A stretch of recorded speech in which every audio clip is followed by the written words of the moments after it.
I'm Justin Davis, and this is Drone Camps RC.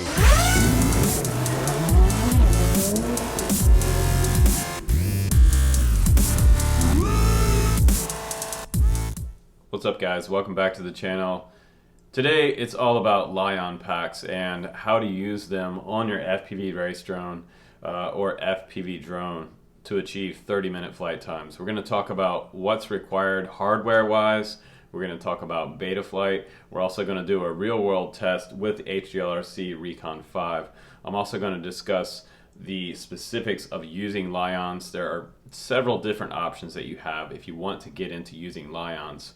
A lot of people out there find it a little bit scary to sort of get their toes wet in this type of flying. So it's not that complicated. You don't need to do a whole lot of different things inside Betaflight to make a Lion pack work.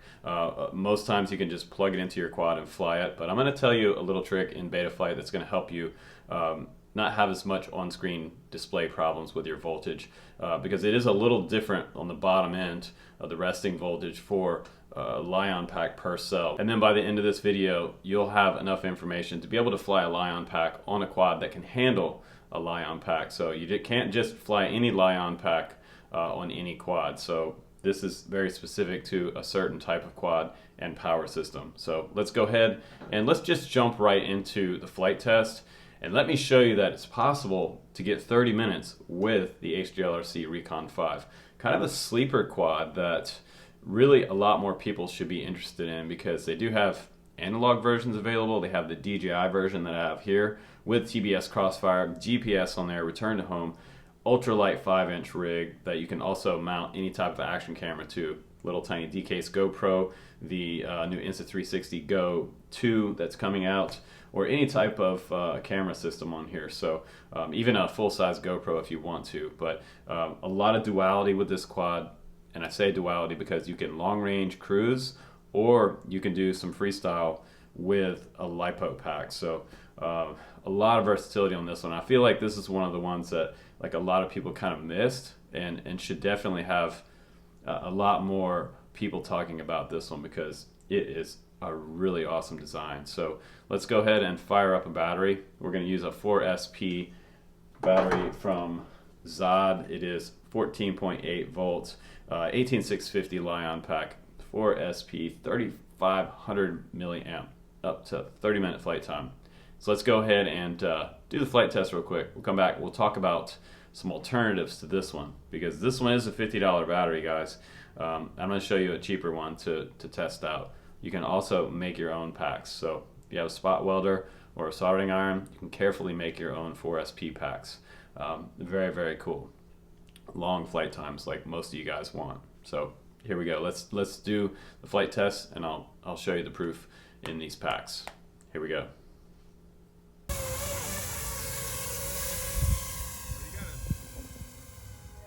Okay, so we're gonna do our Lion pack flight test with the Recon 5, and I have to let you guys know that today was not the perfect conditions to test in. It was actually really windy out, and so much so that like we talked about it, and it seemed like the wind was coming up more and more as we flew. So this is pushing a lot on the quad, and with a headwind you're going to get even less flight time. So when I got to the end of this video, I thought that I was at the bottom of the battery. When I landed, the good news was that I was above 3 volt per cell, so that means I could have actually pushed it out to about 31 minutes and made it to the bottom resting voltage of my pack.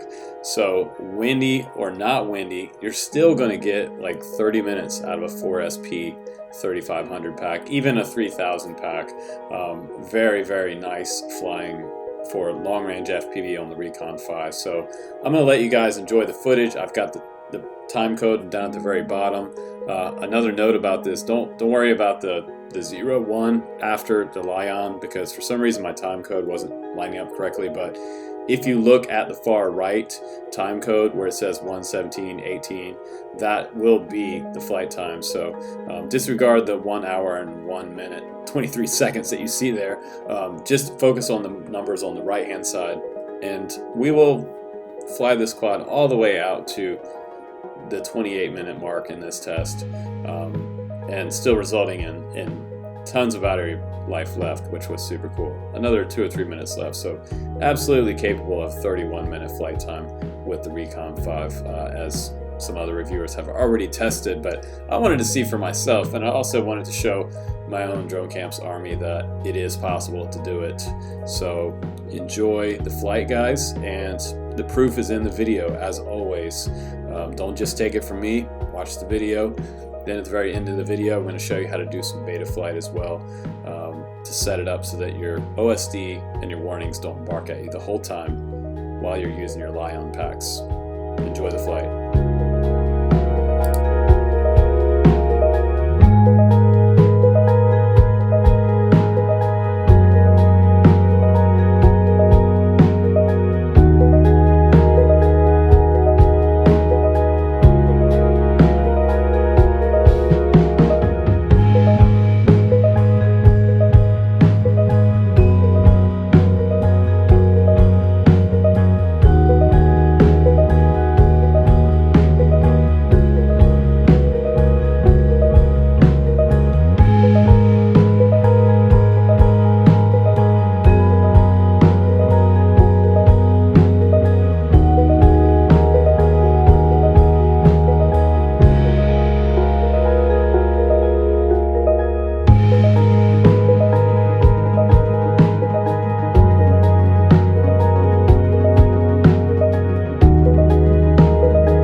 Alright guys, we just got done with the flight test on the 4SP 3500 from Zod right here. This is, again, one of my older packs, but it performed well today. I was able to get 28 minutes before I landed it, and the cell voltage on the screen, the average cell voltage was dropping down to like all the way down to basement voltage, like 2.5 per cell. But with these Lion packs, you can run them down to 3 volt to 2.8 volt. But Diego was also reminding me that you will have a different resting voltage versus the flying voltage. So when you're up in the air, it's going to show lower. When you let off the throttle and land, it's actually going to raise up some for the voltage level. So that's cool that we're able to push it out 28 minutes. And then when I landed, it still came back up to 3 volts. So I could have even flew it 2 or 3 more minutes on a couple more points of the volt there to be able to achieve 30 minutes. So yes, this quad will achieve a 30-minute flight time, which is super exciting. Now, I've been holding on to the Recon 5 for a while because it has everything on here that I want. It has GPS. It has a super tall left-hand circular polarized antenna for that 700 milliwatt DJI transmitter on here. It has that Cadex Nebula Pro on here. Very nice flight controller from HGLRC, and the super low kV motors. Those are like 2004 1800 kVs, ultra light frame. I mean, just everything you could ever want on this quad. So long flight time, ultra portable, and an affordable send it rig. What else could you want? Super nice. And now I'm gonna let Diego do some Lion flying. Best quad. Best quad. Best quad. Best. The best. We only fly the best, you guys. You know that. Just kidding. All right, guys, welcome back from the flight test. 30 minutes on the Recon 5. That is super awesome. And again, I can't tell you, I'm so confused that people aren't buying more of this quad, because it is definitely awesome. It has a lot of dual purpose to it. If you wanted to keep this on close in and proximity freestyle it, you can do that with a 4S 850 milliamp battery on there. A LiPo will work great for high-end power with these ultra smooth motors. Now, it has capability of flying long range as well with the 4SP 3500 from Zod. And like I mentioned before, I want to give you some alternatives in the links down below so you can pick up one of these Zod packs if you want to. They've been around for a couple years now, and originally these were meant for their long-range portable FPV planes, something like the Zod Orbit. That's exactly what this was developed for. And I got a box of these, a couple years ago now, and I haven't been using them a whole lot because I've been doing a lot of quad reviews lately. But since they're developing these ultralight 5-inch quads, this is kind of like the holy grail for 5-inch long range, because now we have an ultralight portable quad that has low kV motors and can achieve up to 30-minute flight time on a no-wind type of day. On a windy type of condition like I had today, I tested it out to 28 minutes, and at my resting voltage, I was still above 3 volt on the battery checker. So kind of wild that you see on your OSD cell per voltage here is down to like 2.5. I mean, that is like, okay, I'm about to have this thing catch on fire. So if you run these guys down too low, you can kill these packs, and they can also get temperamental and catch on fire on you if you make them too hot. So be very careful with your Lion packs. I feel like these are more dangerous to have around than your typical LiPo pack, but any abuse of any type of battery can cause a fire. So you have to be very smart and be very aware of what you're doing to your batteries. Don't fly them down to the ground. For this test, I was pushing it. I pushed this battery, and I was willing to sacrifice this $50 battery just to prove to you guys that 30 minutes is achievable. And it is, because my resting voltage was above 3 volt, which is amazing. Now, first of all, when you're flying a Lion pack, do not fly it down past a resting voltage of 2.8. I think that's kind of the bottom. Some people might say a little lower, but you might be at that point damaging the cell, and there's no way you can repair it. So what you have to do is you'd have to replace that cell You can make your own Lion packs way cheaper than buying them pre-made. But it's nice that these companies are acknowledging that we love to use Lions. They're producing these packs now, and they're ready-made. You don't have to have a spot welder or actually use your soldering iron to make up the packs. There are tutorials on YouTube where you can do that if you want to. But there's also a cheaper version of this battery out from UAV.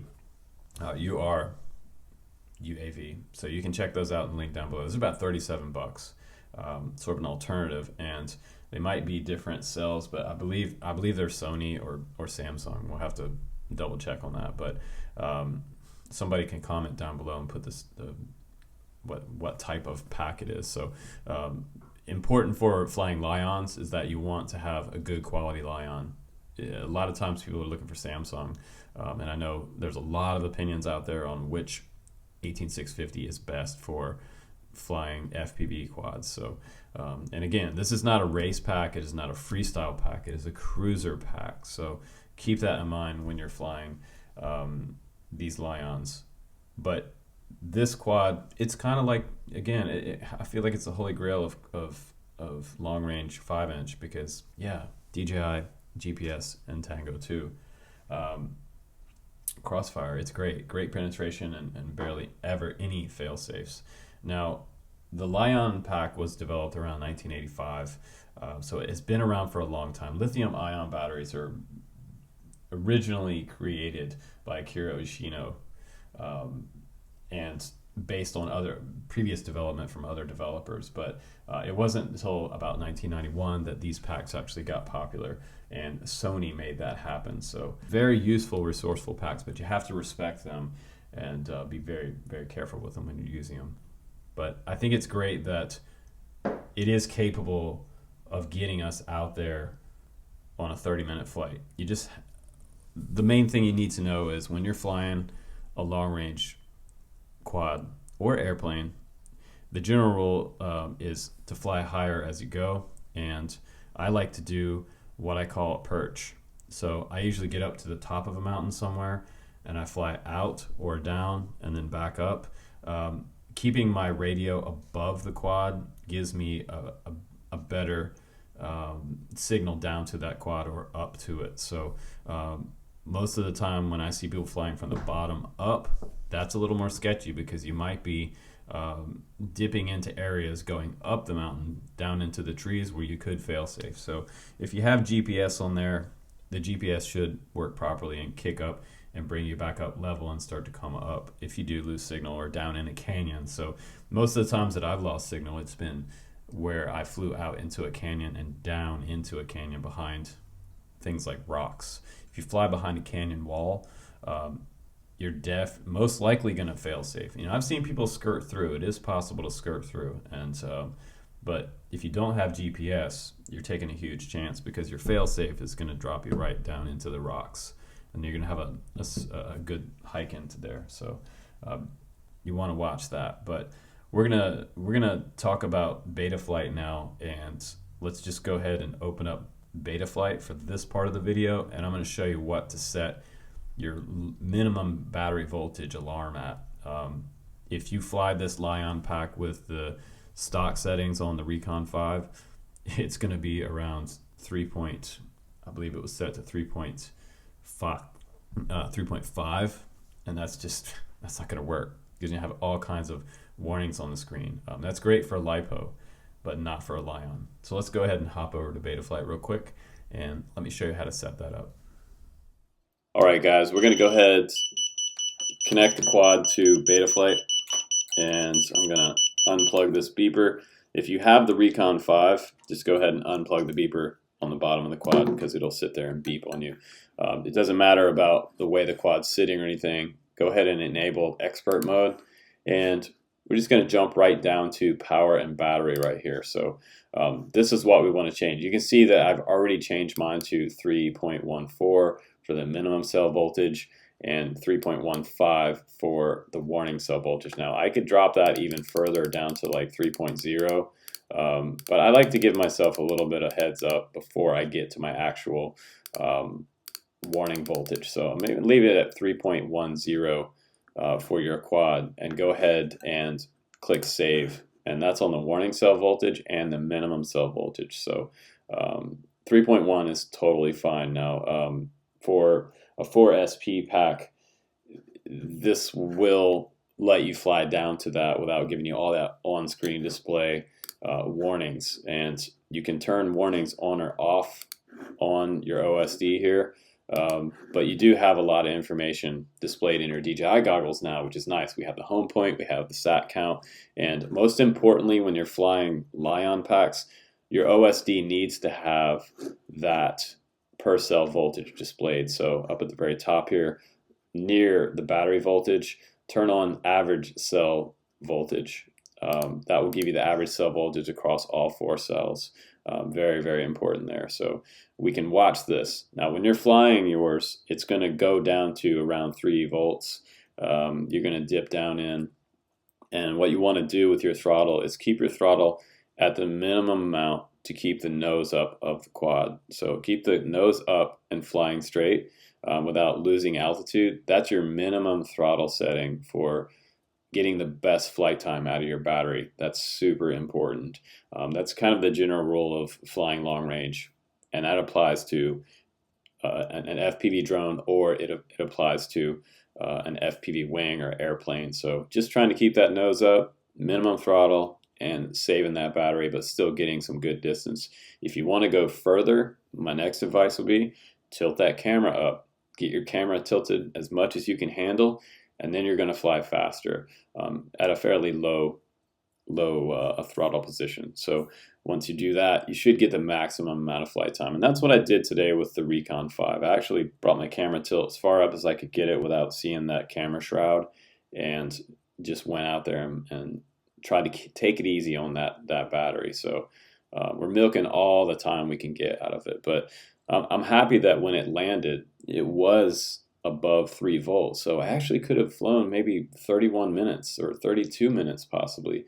But it's scary to see on screen. When you see on screen it gets down to about 3 volts, yeah, reminder, it's going to be above that when you land. The resting voltage is going to go up. So if you're at 2.5 like I was all the way down to 2.5, you guys, and I was like really thinking I was damaging the battery. And then when I came and landed, the quad rose the cell voltage up past 3 volts. So great. I didn't damage the battery, and I already have that battery pack recharged and ready to go. So that is really, really, really makes me happy, because it was a $50 battery. So you don't want to kill your $50 battery. So yeah, now you know what to do inside Betaflight for a successful Lion pack experiment. And the first few times you do it, it will be an experiment, and you might be scared to kind of push this battery all the way down to its end limit. And if you go easy on the throttle, it will be okay. And keep in mind, you got to find a quad that has under 2000 kV, and you really need to test it with your amp draw on the screen. So make sure that it's not, pulling, if it's pulling 30 amp, it's not going to be a good setup for a Lion pack. I typically like to keep it under 15 on the load, so that it doesn't stress out the Lion. And honestly, if you try to fly a Lion pack on something like a race quad with 2450 kV motors, you won't even be able to get out of the parking lot before it's like falling down to the grass, because it's just not going to have that power that a LiPo has, because it's drawing way too many amps. So yeah, that's great information for you guys, but this is enough information to get you guys up in the air and using Lion packs on your FPV drones for long range. So if you have any other questions, please post them in the comments down below. I would also love to see some of the other guys out there that are already flying Lions and giving some support to the new guys out there that are looking to fly Lions for long range FPV. But thanks again for hanging out with me, guys. I'm Justin Davis. Please do click subscribe and the notification bell for when the new videos come out. I will be bringing you more information and content in the future. Take care, guys. Stay humble and kind. I'll see you on the next one.